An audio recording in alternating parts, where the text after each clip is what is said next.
Prime Minister Modi is speaking. Let's dip in. Bharat माता की, भारत माता की, थाने सगळाने राम राम। राजस्थान के राज्यपाल हरिभाऊ बागड़े जी, यहां के लोकप्रिय मुख्यमंत्री श्रीमान भजनलाल जी, पूर्व मुख्यमंत्री बहन वसुंधरा राजे जी, केंद्रीय कैबिनेट के मेरे साथी अश्विनी वैष्णव जी, अर्जुन राम मेघवाल जी, राजस्थान की उप मुख्यमंत्री दिया कुमारी जी, प्रेमचंद जी, राजस्थान सरकार के अन्य मंत्रीगण, संसद में मेरे साथी मदन राठौड़ जी, अन्य सांसद और विधायकगण और मेरे प्यारे भाइयों और बहनों,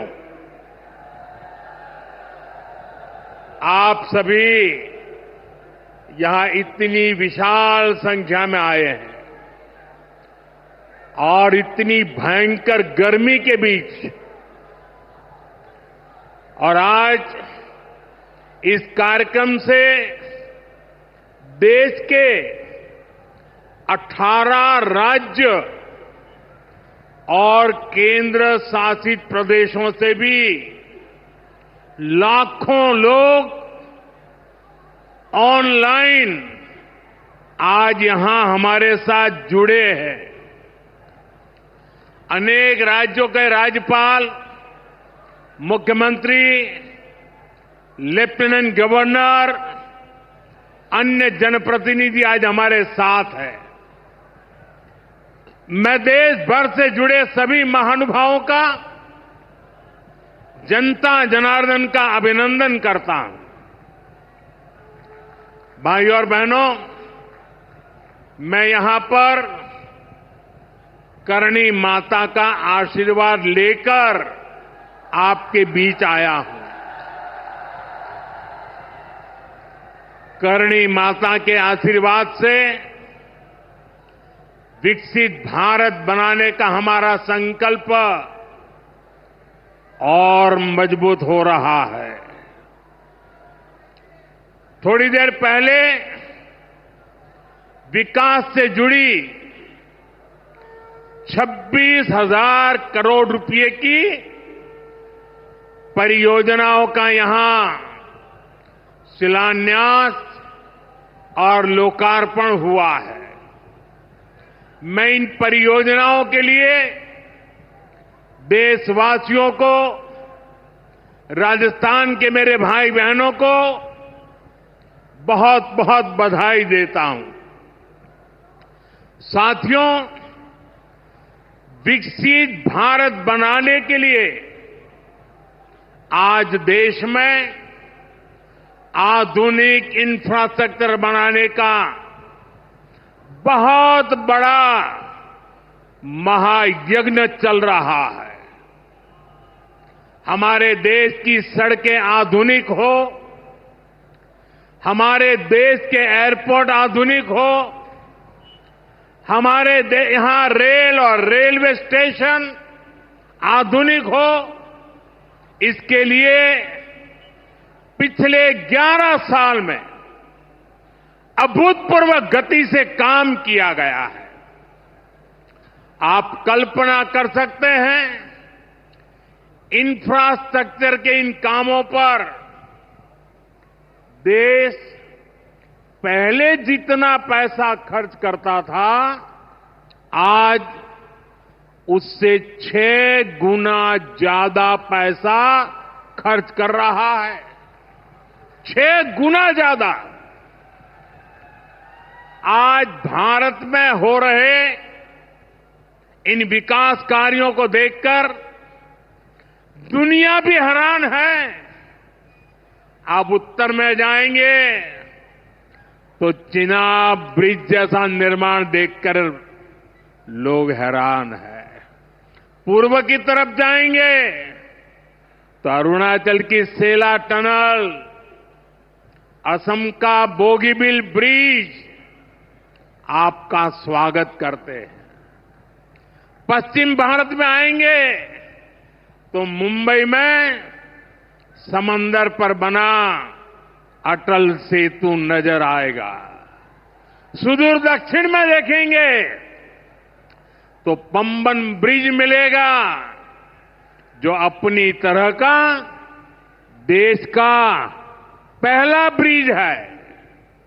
साथियों, आज भारत अपनी ट्रेनों के नेटवर्क को भी आधुनिक कर रहा है। ये वंदे भारत ट्रेनें, अमृत भारत ट्रेनें, नमो भारत ट्रेनें, ये देश की नई गति और नई प्रगति को दर्शाती है। अभी देश में करीब 70 रूट पर वंदे भारत ट्रेनें चल रही है।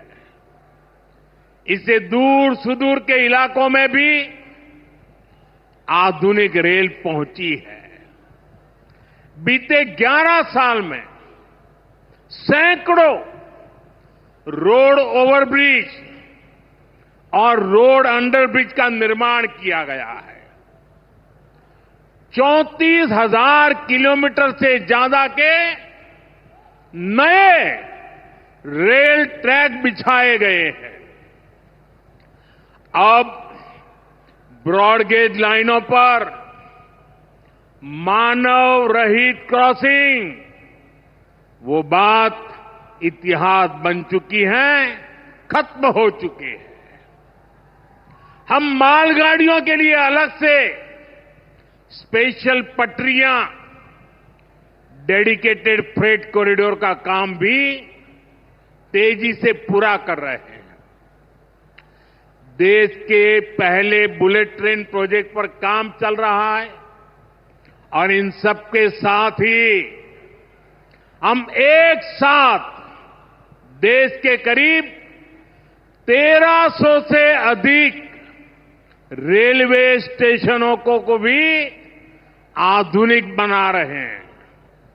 साथियों, आधुनिक हो रहे इन रेलवे स्टेशनों को देश ने अमृत भारत स्टेशन का नाम दिया है। आज इनमें से 100 से अधिक अमृत भारत स्टेशन बनकर के तैयार हो गए। सोशल मीडिया पर भी लोग देख रहे हैं कि इन रेलवे स्टेशनों का पहले क्या हाल था और अब कैसे इनकी तस्वीर बदल गई है। साथियों, विकास भी, विरासत भी, इस मंत्र का इन अमृत भारत रेलवे स्टेशनों पर उसका नजारा साफ साफ दिखाई देता है। ये स्थानीय कला और संस्कृति के भी नए प्रतीक है। जैसे राजस्थान के मांडलगढ़ रेलवे स्टेशन पर महान राजस्थानी कला संस्कृति के दर्शन होंगी। बिहार के थावे स्टेशन पर मां थावे वाली के पावन मंदिर और मधुबनी चित्रकला को दर्शाया गया है। मध्य प्रदेश के ओरछा रेलवे स्टेशन पर आपको भगवान राम की आभा का एहसास होगा। श्रीरंगम स्टेशन का डिजाइन भगवान श्री रंगनाथ स्वामी जी के मंदिर से प्रेरित है। गुजरात का डाकोर स्टेशन रणछोड़राय जी से प्रेरित है। तिरुवन्नामलई स्टेशन द्राविड़ वास्तुकला के अनुसार डिजाइन किया गया है। बेगमपट स्टेशन पर आपको काकतीय साम्राज्य के समय का आर्किटेक्चर देखने को मिलेगा। यानी हर अमृत स्टेशन पर आपको भारत की हजारों साल पुरानी विरासत के दर्शन भी होंगे। ये स्टेशन हर राज्य में टूरिज्म को भी बढ़ावा देने के माध्यम बनेंगे, नौजवानों को रोजगार के नए मौके देंगे और मैं उन शहर के नागरिकों को, रेलवे में यात्रा करने वाले पैसेंजर से प्रार्थना करूंगा, ये सारी संपत्ति के मालिक आप हैं। कभी भी वहां गंदगी न हो, इस संपत्ति का नुकसान न हो, क्योंकि आप उसके मालिक हैं। साथियों, इंफ्रास्ट्रक्चर बनाने के लिए जो पैसा सरकार खर्च करती है, वो रोजगार भी बनाता है, व्यापार कारोबार भी बढ़ाता है। जो हजारों करोड़ रुपए सरकार लगा रही है, ये पैसा मजदूर की जेब में जा रहा है, ये दुकानदार को मिल रहा है, दुकान और फैक्ट्री में काम करने वाले लोगों को मिल रहा है। रेत, बजरी, सीमेंट, ये सारी चीजें ढोने वाले ट्रक, टेम्पो चलाने वालों को भी इससे फायदा होता है। और जब ये इंफ्रास्ट्रक्चर बनकर तैयार हो जाता है, तो फिर अनेक गुना और फायदे होते हैं। किसान की उपज कम कीमत में बाजार तक पहुंचती है, वेस्टेज कम होती है, जहां सड़कें अच्छी होती हैं, नई ट्रेनें पहुंचती हैं, वहां नए उद्योग लगते हैं, पर्यटन को बहुत बढ़ावा मिलता है। यानी इंफ्रास्ट्रक्चर पर लगने वाले पैसे से हर परिवार का, खास तौर पर हमारे नौजवानों का सबसे अधिक फायदा होता है। साथियों, इंफ्रास्ट्रक्चर पर जो काम हो रहा है, उसका हमारे राजस्थान को भी बड़ा लाभ मिल रहा है। आज राजस्थान के गांव-गांव में अच्छी सड़कें बन रही हैं, बॉर्डर के इलाकों में भी शानदार सड़कें बन रही हैं। इसके लिए बीते 11 साल में अकेले राजस्थान में करीब 70,000 करोड़ रुपए खर्च किए गए हैं। राजस्थान में रेलवे के विकास के लिए भी केंद्र सरकार इस साल करीब 10,000 करोड़ रुपए खर्च करने जा रही है। ये 2014 से पहले की तुलना में 15 गुना अधिक है। अभी थोड़ी देर पहले ही यहां से मुंबई के लिए एक नई ट्रेन को हरी झंडी दिखाई गई है। आज ही कई इलाकों में स्वास्थ्य, जल और बिजली से जुड़ी योजनाओं का शिलान्यास और लोकार्पण हुआ है। इन सारे प्रयासों का लक्ष्य है हमारे राजस्थान के शहर हो या गांव तेजी से उन्नति की ओर बढ़ सके। राजस्थान के युवाओं को उनके शहर में ही अच्छे अवसर मिल सके। साथियों, राजस्थान के औद्योगिक विकास के लिए भी डबल इंजन सरकार तेजी से काम कर रही है। अलग अलग सेक्टर्स के लिए यहां भजनलाल जी की सरकार ने नई औद्योगिक नीतियां जारी की है। बीकानेर को भी इन नई नीतियों का लाभ मिलेगा। और आप तो जानते हैं जब बीकानेर की बात आती है तो बीकानेरी भुजिया का स्वाद,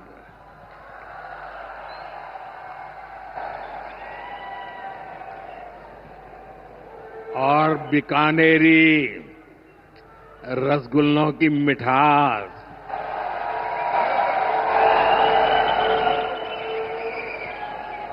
विश्व भर में अपनी पहचान बनाएगी भी और बढ़ाएगी भी।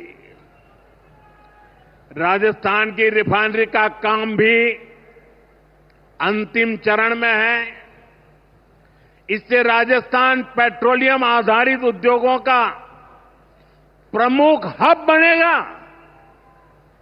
अमृतसर से जामनगर तक जो 6 लेन का इकोनॉमिक कॉरिडोर बन रहा है, वो राजस्थान में श्रीगंगानगर, हनुमानगढ़, बीकानेर, जोधपुर, बाड़मेर और जालोर से गुजर रहा है। दिल्ली मुंबई एक्सप्रेसवे का काम भी राजस्थान में लगभग पूरा हो गया है।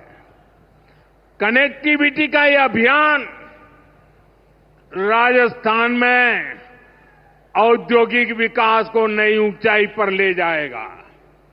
साथियों, राजस्थान में पीएम सूर्यघर मुफ्त बिजली योजना भी तेजी से आगे बढ़ रही है। इस योजना से राजस्थान के 40,000 से ज्यादा लोग जुड़ चुके हैं।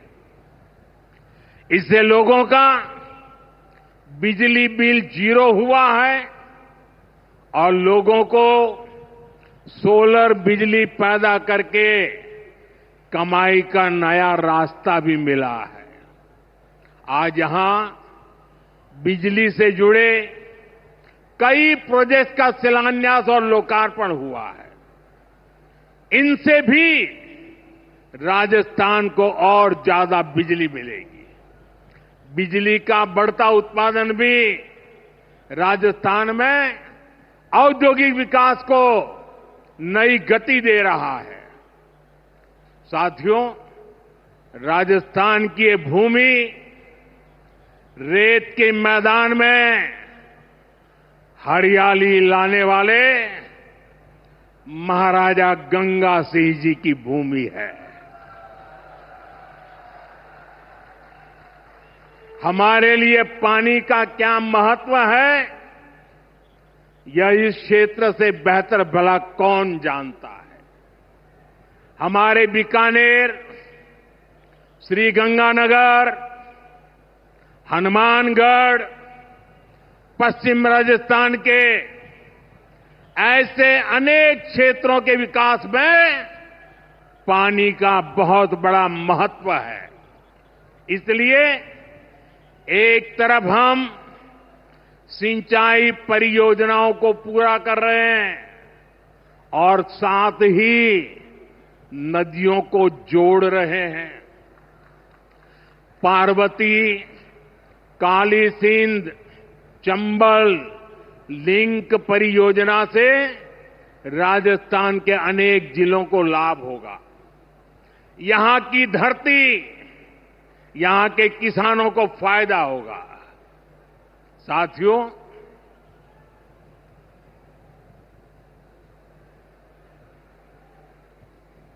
राजस्थान की ये वीर धरा हमें सिखाती है कि देश और देशवासियों से बड़ा और कुछ नहीं। 22 अप्रैल को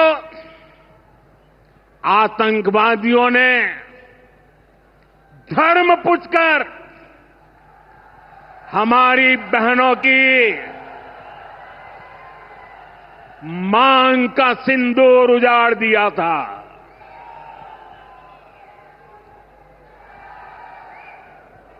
वो गोलियां पहलगाम में चली थी, लेकिन उन गोलियों से 140 करोड़ देशवासियों का सीना छलनी हुआ था।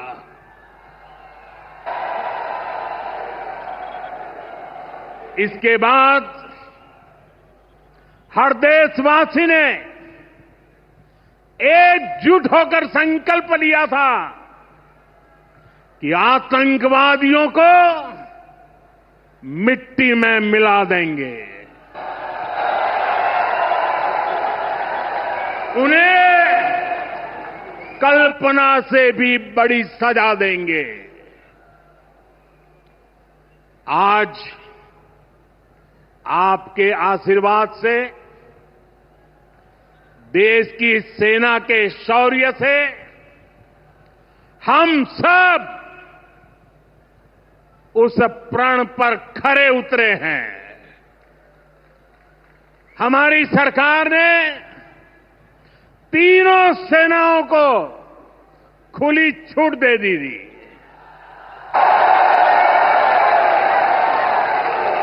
और तीनों सेनाओं ने मिलकर ऐसा चक्रव्यूह रचा कि पाकिस्तान को घुटने टेकने के लिए मजबूर कर दिया।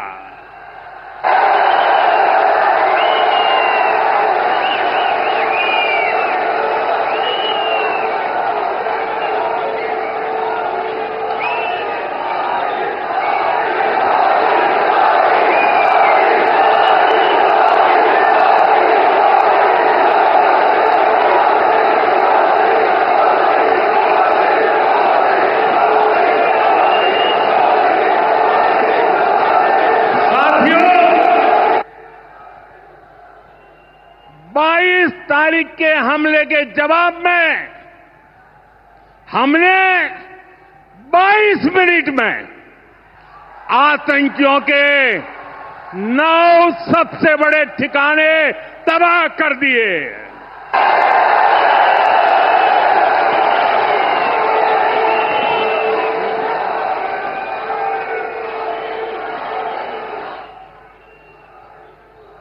दुनिया ने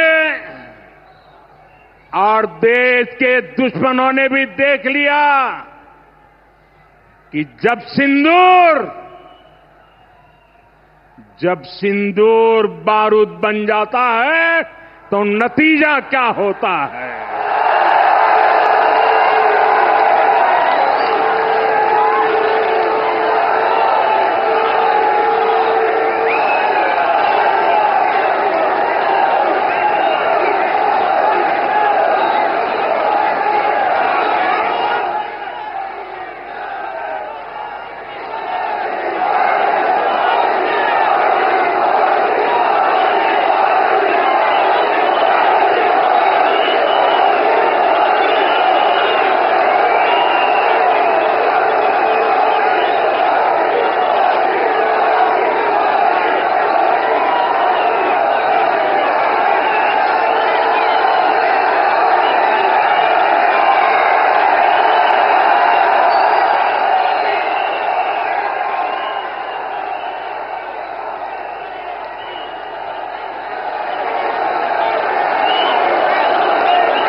ये संयोग ही है।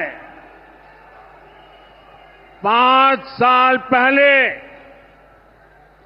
जब बालाकोट में देश ने एयर स्ट्राइक की थी, उसके बाद मेरी पहली जनसभा राजस्थान में ही सीमा पर हुई थी।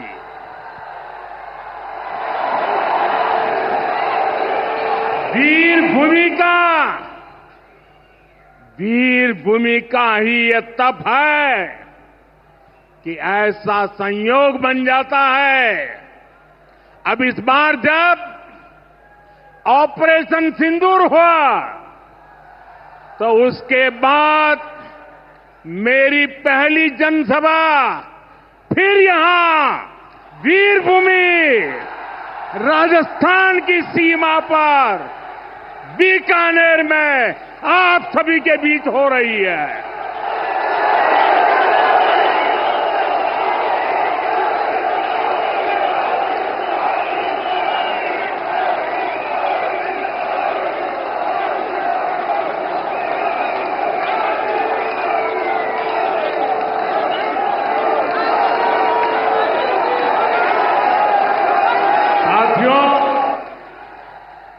चूरू में मैंने कहा था,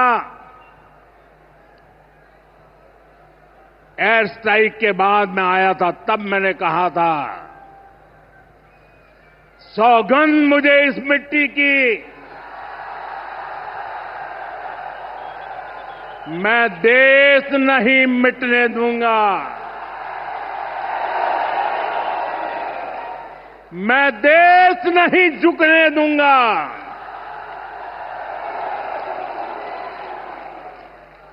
आज मैं राजस्थान की धरती से देशवासियों से बड़ी नम्रता के साथ कहना चाहता हूं, मैं देश के कोने कोने में जो तिरंगा यात्राओं का हुजूम चल रहा है,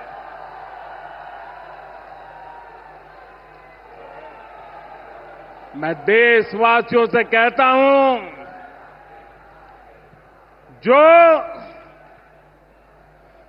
जो सिंदूर मिटाने निकले थे, जो सिंदूर मिटाने निकले थे, उन्हें मिट्टी में मिलाया है।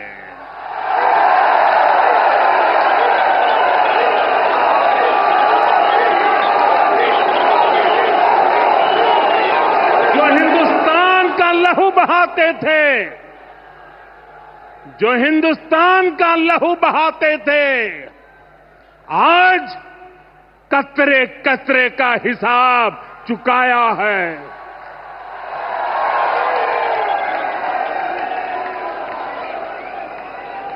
जो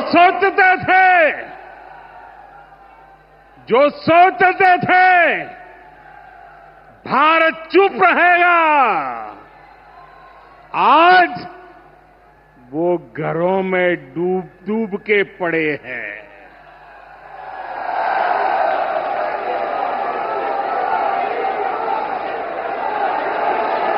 जो अपने हथियारों पर घमंड करते थे, जो अपने हथियारों पर घमंड करते थे, आज वो मलबे के ढेर में दबे हुए हैं।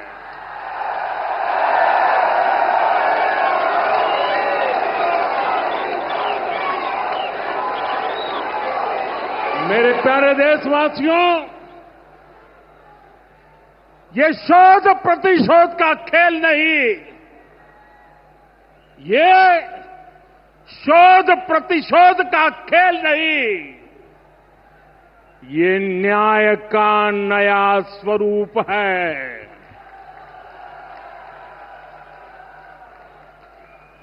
ये न्याय का नया स्वरूप है। ये ऑपरेशन सिंदूर है।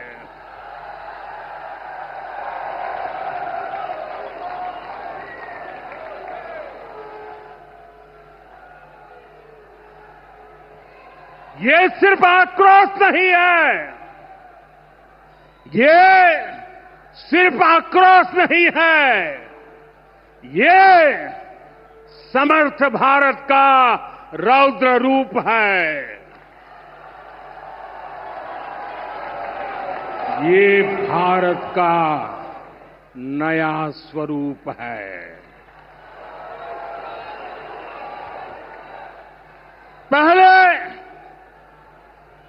पहले घर में घुसकर किया था वार, पहले घर में घुसकर किया था वार, अब सीधा सीने पर किया प्रहार है।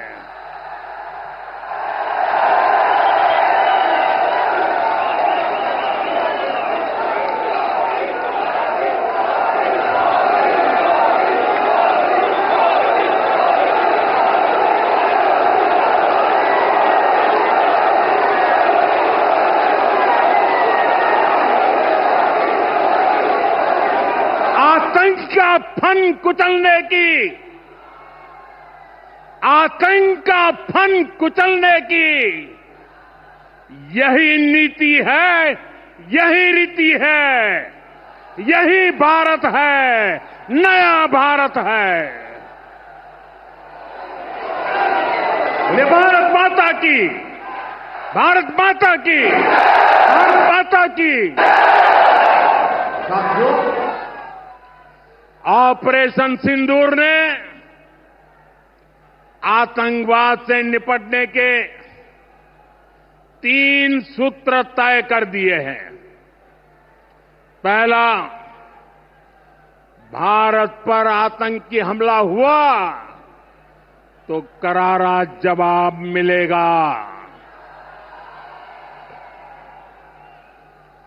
समय हमारी सेनाएं तय करेगी, तरीका भी हमारी सेनाएं तय करेगी और शर्तें भी हमारी होगी। दूसरा, एटम बम की गीदड़ बप्तियों से भारत डरने वाला नहीं है।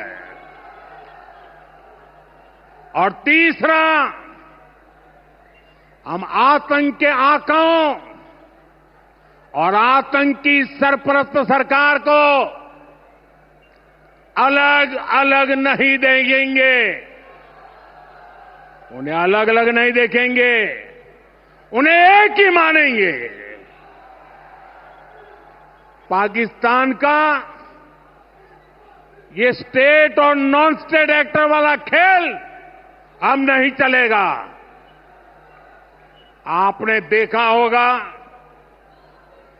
पूरी दुनिया में पाकिस्तान की पोल खोलने के लिए हमारे देश के 7 अलग अलग प्रतिनिधिमंडल पूरे विश्व भर में पहुंच रहे हैं। और इसमें देश के सभी राजनीतिक दलों के लोग हैं, विदेश नीति के जानकार हैं, गणमान्य नागरिक हैं। अब पाकिस्तान का असली चेहरा पूरी दुनिया को दिखाया जाएगा। साथियों, पाकिस्तान भारत से कभी सीधी लड़ाई जीत ही नहीं सकता। जब भी सीधी लड़ाई होती है तो बार बार पाकिस्तान को मुंह की खानी पड़ती है। इसलिए पाकिस्तान ने आतंकवाद को भारत के खिलाफ लड़ाई का हथियार बनाया है। आजादी के बाद पिछले कई दशकों से यही चला आ रहा था। पाकिस्तान आतंक फैलाता था, निर्दोष लोगों की हत्याएं करता था, भारत में डर का माहौल बनाता था। लेकिन पाकिस्तान एक बात भूल गया, अब मां भारती का सेवक मोदी यहां सीना तान कर खड़ा है।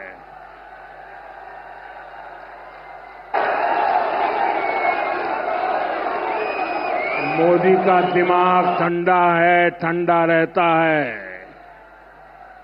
लेकिन मोदी का लहू गर्म होता है।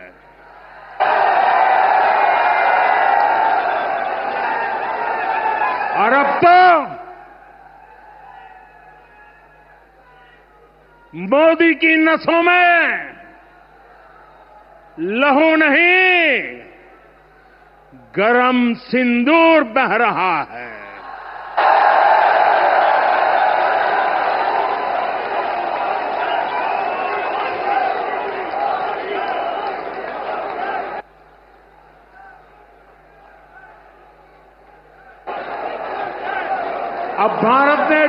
तूक साफ कर दिया है। हर आतंकी हमले की पाकिस्तान को भारी कीमत चुकानी पड़ेगी और ये कीमत पाकिस्तान की सेना चुकाएगी, पाकिस्तान की अर्थव्यवस्था चुकाएगी। साथियों, जब मैं दिल्ली से यहां आया तो बीकानेर के नाल एयरपोर्ट पर उतरा।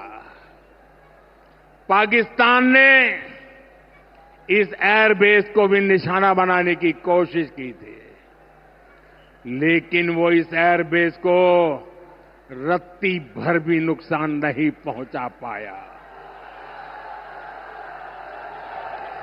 और वहीं यहां से कुछ ही दूर सीमा पार पाकिस्तान का रहीम यार खान एयरबेस है।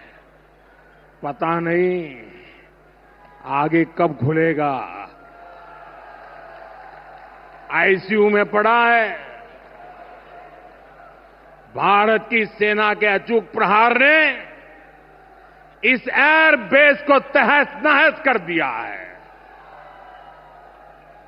साथियों, पाकिस्तान के साथ न ट्रेड होगा न टॉक। अगर बात होगी तो सिर्फ पाकिस्तान के कब्जे वाले कश्मीर की, पीओके की।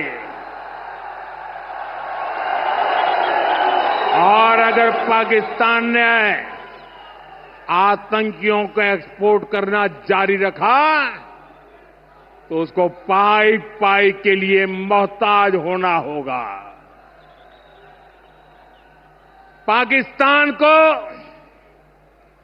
भारत के हक का पानी नहीं मिलेगा।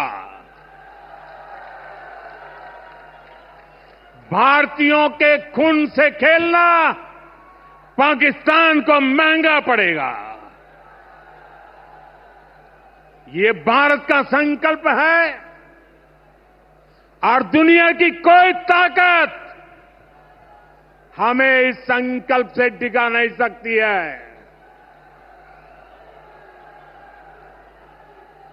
भाइयों और बहनों, विकसित भारत के निर्माण के लिए सुरक्षा और समृद्धि दोनों जरूरी है।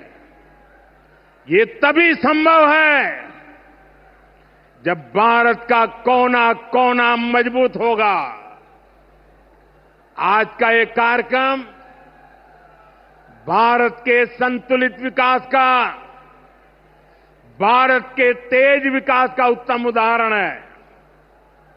मैं एक बार फिर इस वीर धरा से सभी देशवासियों को बधाई देता हूं। मेरे साथ बोलिए, दोनों मुट्ठी बंद करके पूरी ताकत से बोलिए, भारत माता की, भारत माता की,